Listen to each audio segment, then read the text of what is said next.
Hey, hello, everybody. Welcome to Talk About Houses. I'm Todd. I'm Oana. And I'm Mark. Mark Baker is a very prominent lender here in Las Vegas.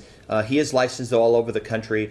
This is part of a video series that we are doing with Mark, but we really want to get to talk about a very hot topic. We're going to talk about interest rates and what they potentially look like in 2022.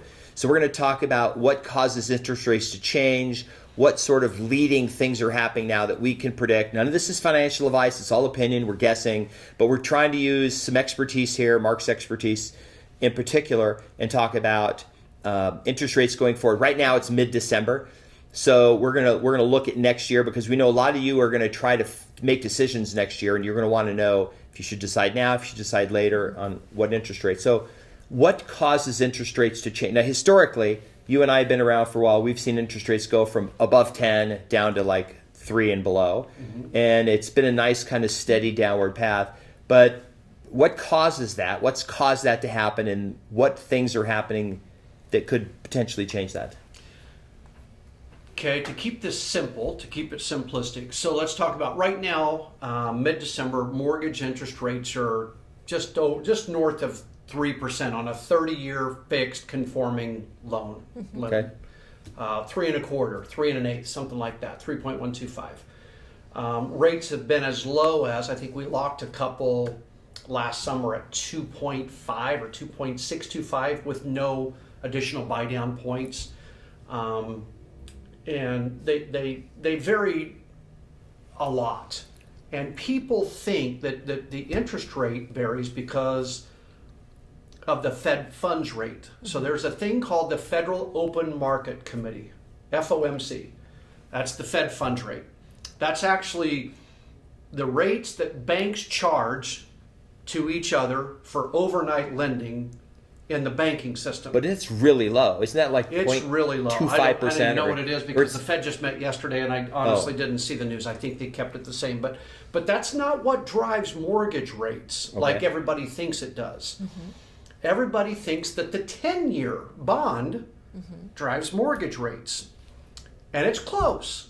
But what really drives mortgage rates is mortgage-backed securities.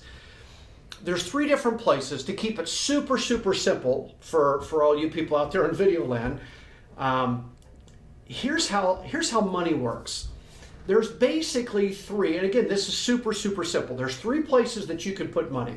Let's say I'm Mark Baker, the big money manager guy with some huge hedge fund. Okay. And I've got $1 billion that I can play with. And my goal is to make money for the people that have invested in my hedge fund, right? Okay. So I can put money in 3 different places. I can keep it in cash, keep it in the bank account, so to speak. I can put it in stocks, equities, same thing. Or I can put it in bonds. It's one of the 3. Eeny, meeny, miny, mo. You can't do anything else. What happens is when the stock market typically, this is not 100%, typically when the stock market's going down, people are pulling money out of equities, out of stocks, and they either have to put it in cash, right? Money's coming out. Picture a great big vat of water, right? And it's slushing around. If it's out of here, it's going over here. Does that make sense? So if they're coming out of here, they've got to put it here or they've got to put it here. If they're taking it out of here, they've got to put it here or here. Rarely do they take it out of cash and put it both places in bonds and stocks, right? So usually mortgage rates run with the stock market, not because stocks determine mortgage rates, but because mortgage-backed securities, which are bonds, they're taking money out of those stocks, putting it into bonds. When bonds are up, mortgage rates are low. What causes the bonds to go up is the stock market is going down. Okay. So typically, not always, again, I got to preface that because I've had people want to argue with me. Typically, when the stock market's going down, rates are going down because money's going over into bonds. Does that make sense? Yeah. It's flowing into bonds. So one of the things that you've seen is the Federal Reserve Bank, the Federal Open Market Committee, has been doing this thing called They've been purchasing. You've seen all this thing with quantitative easing, the easing, all the things that they're talking about doing on the news, right? It's all over everywhere. You turn on the Drudge Report, Google, you can see it everywhere.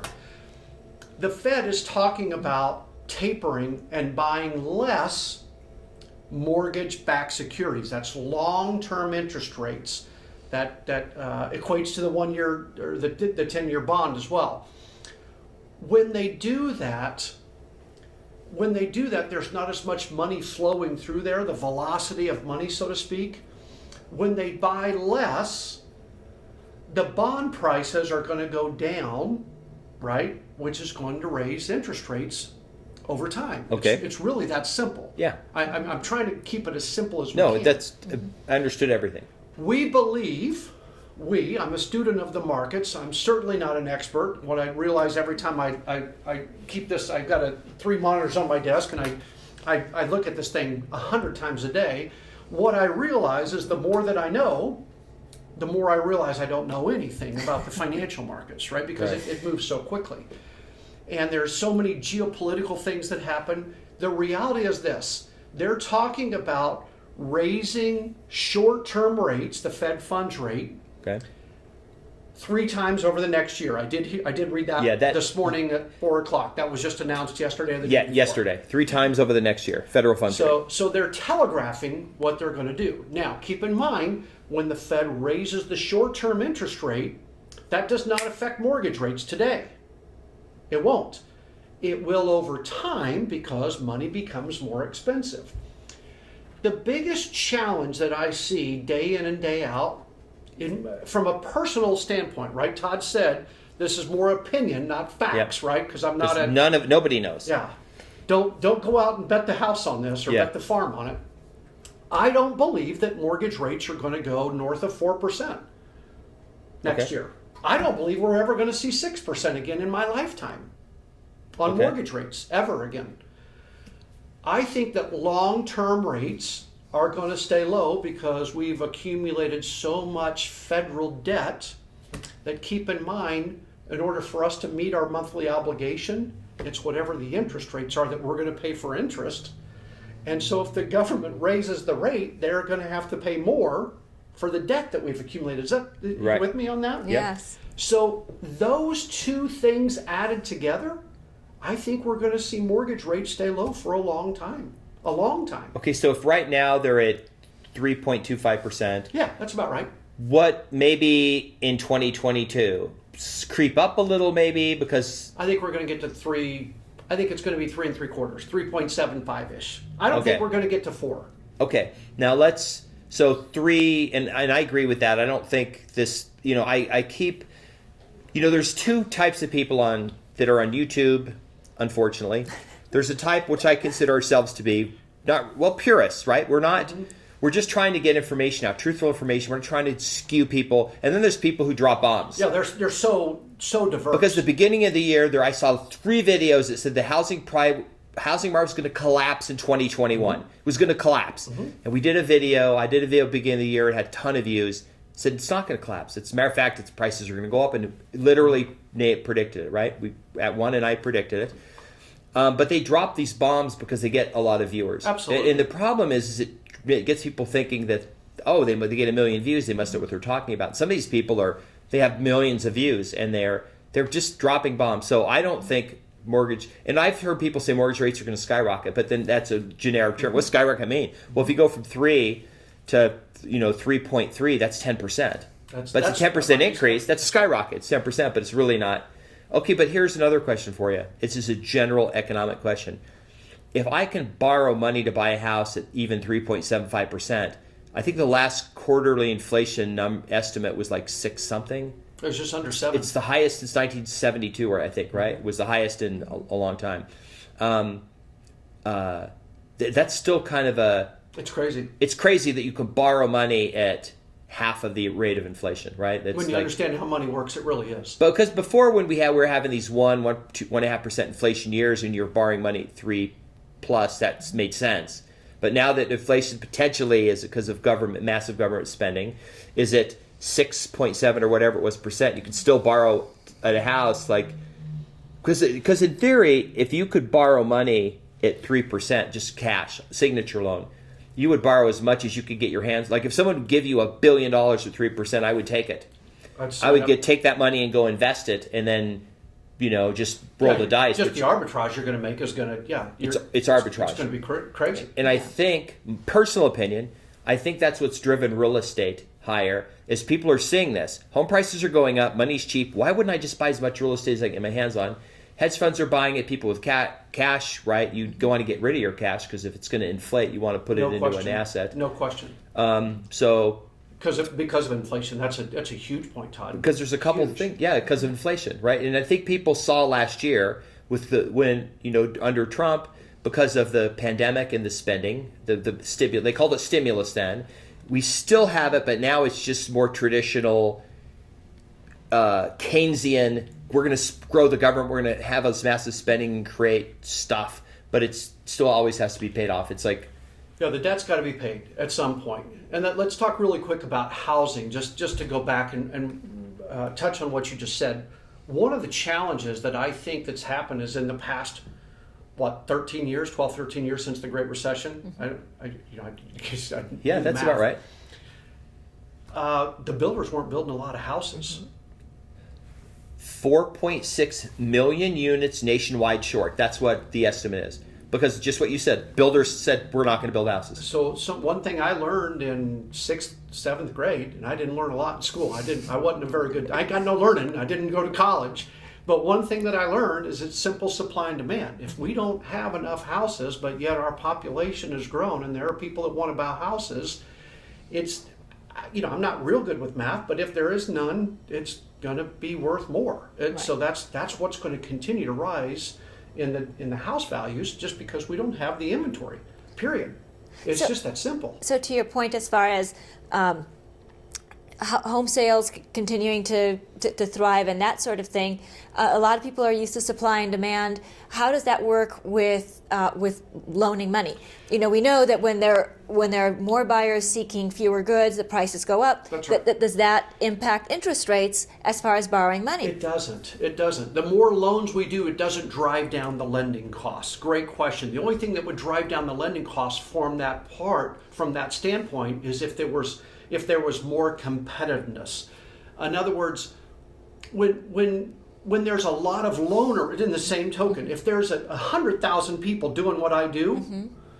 we're all trying to do a loan, mm-hmm. and we're willing to do it for less money. Mm-hmm. So that could drive down the consumer's cost. Mm-hmm. Does that make sense? Yeah. Right, but does that impact interest rates It could impact the interest rate because we all borrow money from the same place, and if we're willing to take less margin on it, mm-hmm. it could be beneficial for the borrower. Mm-hmm. We think in our business there's going to be more market compression because there are a lot of lenders, mm-hmm. loan originators, because in the last 3 years with rates so low, there's been tons of people that got into our business. Mm-hmm. Right.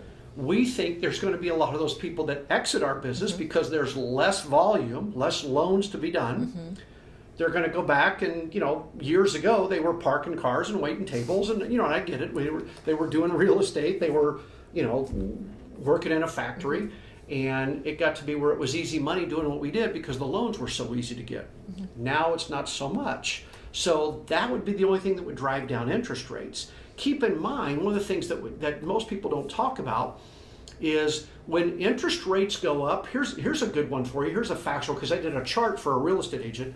When rates go up 1%, so if they went from 2.75, which they were 90 days ago, if they go from 2.75 to 3.75, which is what my personal prediction is going to be, in 1 year, 1% higher in interest rate means 10% less that you can buy for the same mortgage payment. Wow. So if you could have bought a $400,000 house, let's just throw it for $2,000 a month payment, right? Okay. That same $2,000 a month payment with the rate 1 point higher is going to be $360. Okay, you could buy less house because 10% less house. Okay. Mm-hmm. For the same exact payment because the rate went up 1 point. Am I explaining that? Yeah, but though it's not intuitive, and the reason it's not intuitive is because the difference between 2.75 and 3.75 as a percentage is a lot more. It's like 30, it's a lot, 40% more, but you're you're not buying 30 or 40% less house. That's right.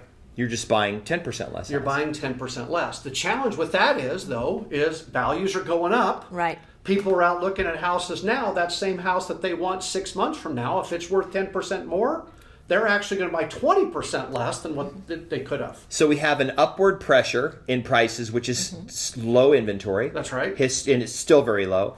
We have downward pressure from interest rates going up. We have upward pressure probably from inflation because people are trying to. Absolutely. Real estate's a good hedge for inflation. And the combination of this is probably the market probably just chills out a little bit. And, there, of course, you still have hedge funds and people like that. Chills out a little bit. That's a great coming out. It's just it you can call whatever. It cools off. It levels off. It doesn't crash. It gets tired. It gets a little tired. It gets tired. It's like Fatigue. the velocity of sales happen less. Homes sit on the market a little longer. We track this every month. We look at the big thing for us is inventory. Right. Because inventory right now is still crazy low. So we know that's the inventory.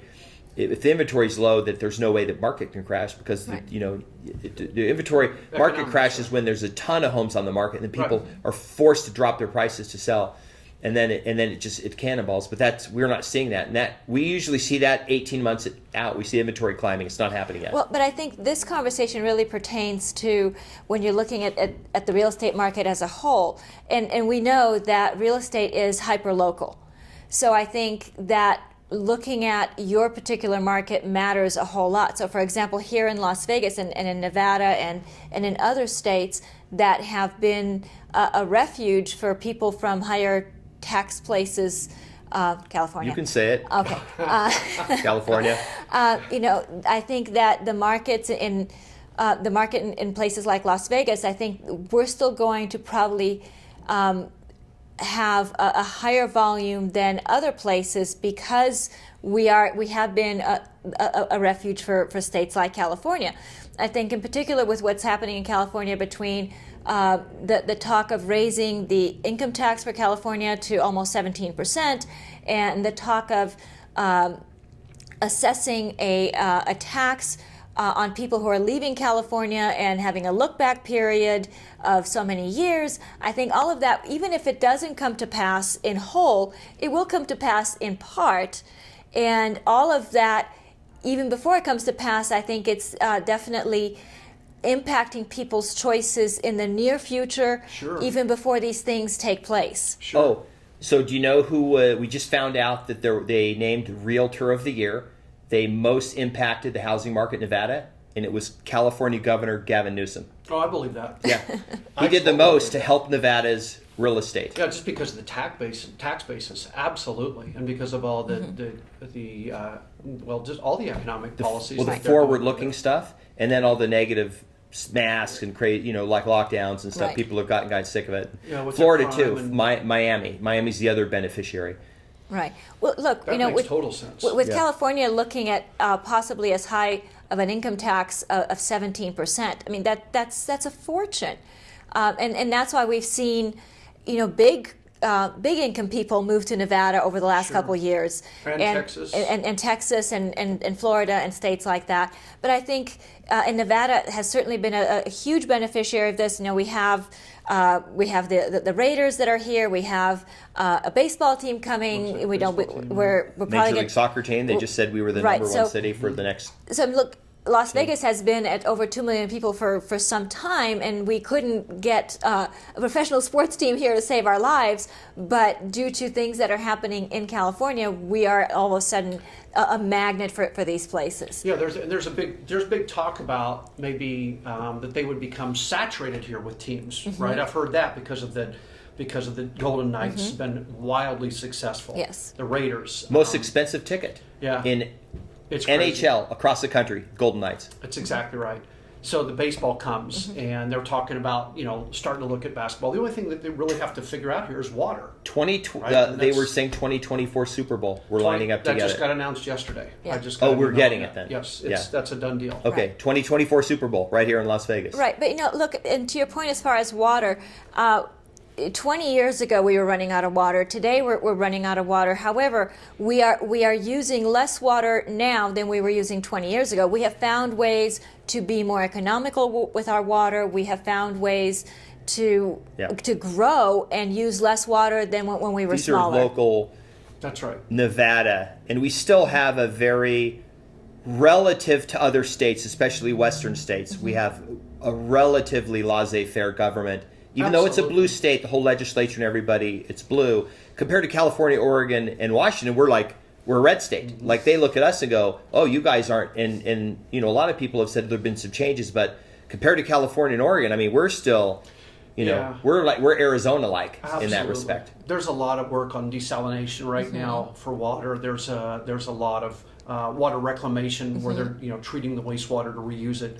That's we're just getting smarter as a human race. I think so. I think they're going to figure out the water. Right, and then all the new construction, we have not put water intensive landscaping and new construction in years. Yeah, you can't. The new construction, they don't. It's, so- you get like 3 bubblers in your yard, and that's Right. it. Really? Or desert, Right. and the backyards can't have any. Really? Yeah, some of the new home places that in the HOA backyard can have no plants can be. You can have And no look at- there's still landscape. incentives, right, You from- have to be Right. all desert. Oh, yes, You can't have the- any. Incentives to switch your landscaping Right, so today. so the water district will still buy your water rights as far as saying that okay, you're going to use non-water intensive landscaping in your backyard, but that also means no pool. Right. So that there is still that, and the thing that people have to realize is that homes that have had that, it runs with the home. So it doesn't matter how far back which owner agreed to that with the water district, that runs with the home. So all subsequent homeowners are bound by that. Okay, a little off topic, but let's say the ultimate. Your guess is some point next year, call it the end of the year, whenever the peak 3.75, probably go up, but probably not break 4. I can't disagree. Right, I can't disagree with everything you said. Made sense. Obviously, there's a lot of things people are looking at. They look at inflation. They look at what the Federal Open Market Committee does. They look at what real estate home prices do. They look at what builders do. They look at what hedge funds do. They're looking at all these factors. Right. And there's just so many factors, and it's such a fast-moving economy right now with everything that's going on, geopolitical and political here with the virus that's going on. So I think it's going to be an interesting year. I think real estate's going to be knockdown, drag out this next year. I really, absolutely do. So you think it's going to be I think it's going to be right where we were tear? last year. It's going to tear. I do. Okay. There's just no inventory. We're going to do a I agree separate with video. you. We're going to do a separate video on our prediction for real estate Yeah. for 2022. That'll be a separate video that we do. We'll make our predictions in that, but I tell you what, we won this year. Those guys with 1 million subscribers and stuff should unsubscribe and subscribe to us because we nailed it. Like we got the answer. Right. So if you made a decision, and we know people that sold their house beginning of the year. I I've saw a seen a video. lot. I saw a video. The home prices were going to tank. I sold my house. I moved into a rental. Cost them and now guess what's $50,000. happening? They've been there almost a year. Their rents are going up, and they're looking at the house they sold for $400. That's now someone's selling for $460. And they're priced out of the market. Right. And And- they can't qualify today. Yeah. Yeah. So So please, show your appreciation for Mark Baker and his time. Leave us love comments below. Leave us questions below. We will be circling back with Mark come next year, and we want to be able to address your questions and your thoughts from the comments. So please leave us the comments. If you are looking to purchase, if you're looking to refinance, please give Mark a call. He can help you anywhere in the country. If you're looking to sell a home, buy a home, please reach out to us anywhere in the country. If it's here in Vegas, we'll help you. If it's not in Vegas, we've got a network of fantastic agents ready to help you. Please subscribe, hit the notification bell, share this video with your friends, and we'll see you on the next video. Bye. bye. Take care.